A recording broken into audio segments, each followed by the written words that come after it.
Howdy, friends. Steve DePoe here with the Rose Realty team with this week's Real Estate Vlog for North Texas. Today, real estate predictions for 2003. Now, as we did the last couple of years, we're going to do our real estate predictions for 2003. And these aren't mine. These are real estate predictions that the industry experts have told us about. Well, first thing we're going to do is look back at the real estate predictions that we had for last year and kind of see how we did. But before we get started, an announcement. This is a breaking news announcement, right? We're holding a contest. The contest is going to take place on February 10th.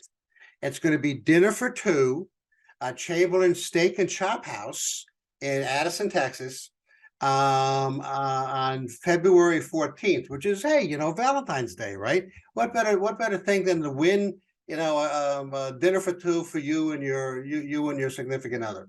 So I'm going to ask you to look out for instructions in your email and also on our Facebook pages. Now you look at my Facebook page, which is simply Steve DePoe, or you look at our team Facebook page, which is the Rose Realty team. There's going to be instructions there, when it's going to take place, how you can enter the contest, etc. And then on February 10th, we're gonna announce a winner, and then you'll have your dinner with your significant other on February 14th at Chamberlain's Steak and Chop House. So stay tuned for that. Okay, so last year's predictions, did better than the year before, but still, so let's talk about it. The hot housing market will cool off. You know what? So they were right on that the hot housing market did cool off. But you know what? A lot of people could have predicted that. Real estate will be tied to the economy. You know what? This is funny because real estate's been tied to the economy, and economists have said how an increase or a decrease in real estate, improves or hurts the economy. They've been talking about this for 45 years. So that these quote experts have now said people are going to realize that the housing is tied to the economy. It sort of amazes me. But you know what? We all realize that's what happened. 5G will make an impact in real estate. Well, so aside from the fact that it's now easier for us to go on our favorite web tool and search for houses, 5G didn't exactly do what we expected it to do. What the predictions were is we would have like heads-up displays in our car, and that will show us, how to get to the house, or we'd be able to show our client who's sitting in the back seat or the front seat, hey, here's the bedroom, and that kind of thing. Didn't happen. So although the technology in terms of 5G was there over, much of the Metroplex, right? The problem was that the tools to tap into 5G aren't there yet, except for, streaming. And that doesn't exactly, unless you're going to be watching the Money Pit, doesn't exactly tie into real estate. Supply issues will continue. Well, they hit that one on the nose, and unfortunately, they were right on that one. That's a surprise at how long the supply chain has affected the economy and real estate. It's just sort of a surprise how long it's affected them. And then there will be labor pool issues. Well, they were right on that. We've got people who are, part of the Great Resignation and changing jobs, and they kind of don't like the fact that they have to go into the office, so they quit. So labor pool did become an issue. 2022 growth will be at 7%. Whoa, they were way off from that. It's like what, 2 or 3%, maybe max, maybe 1 or 2. And so they were way off on that. And then mortgage rates will rise to 3.5%. Yeah, didn't quite hit that one on the noggin, did they? So these experts were right in 4 out of these 7 predictions. But you know what?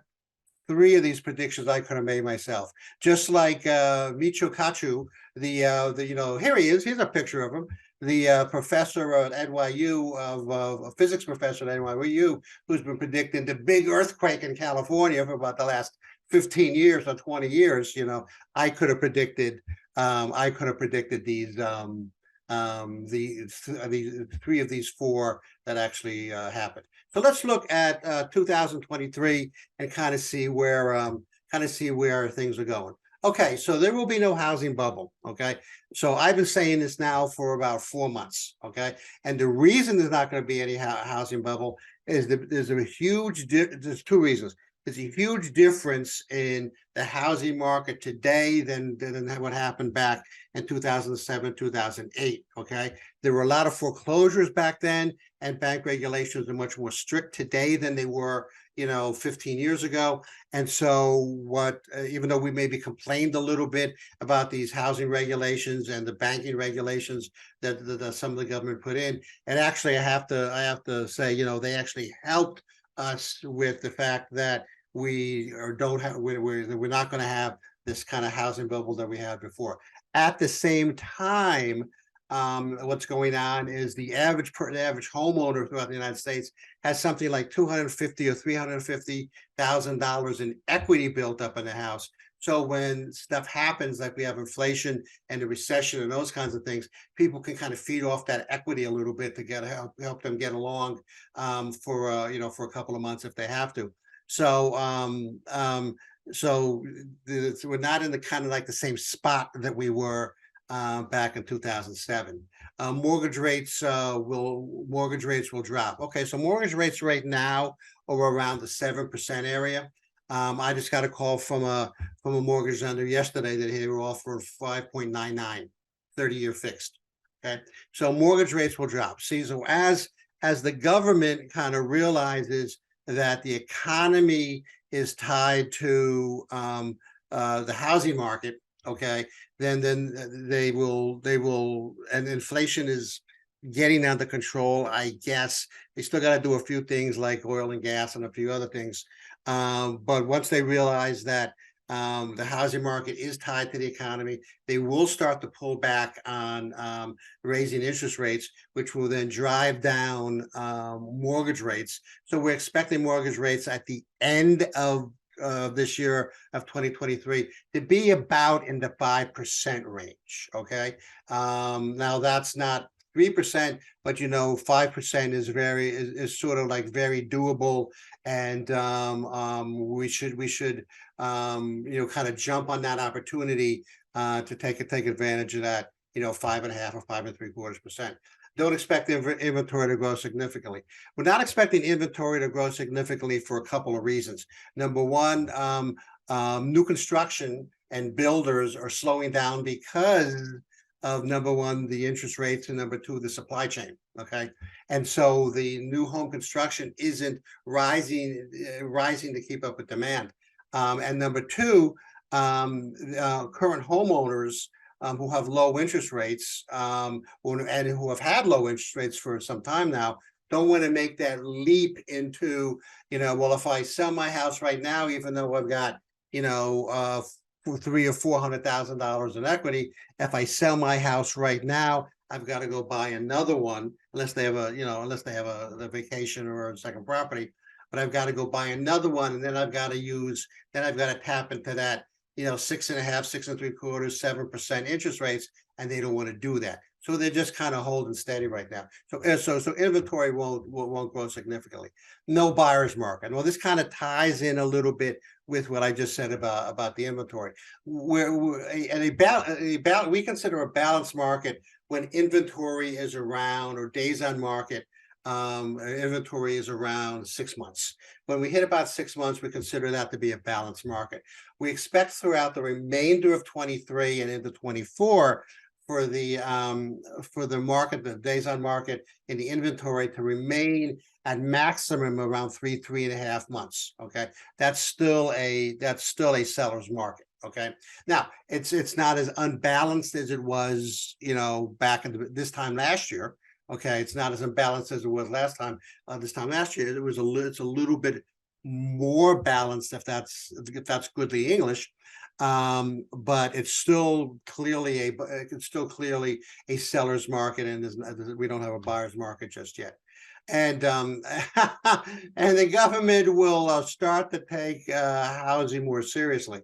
Well, I think that's kind of a couple things. We're hoping and praying that the federal government kind of starts to pull back. The Fed starts to pull back on interest rates. That will lower, like I said, lower more mortgage rates.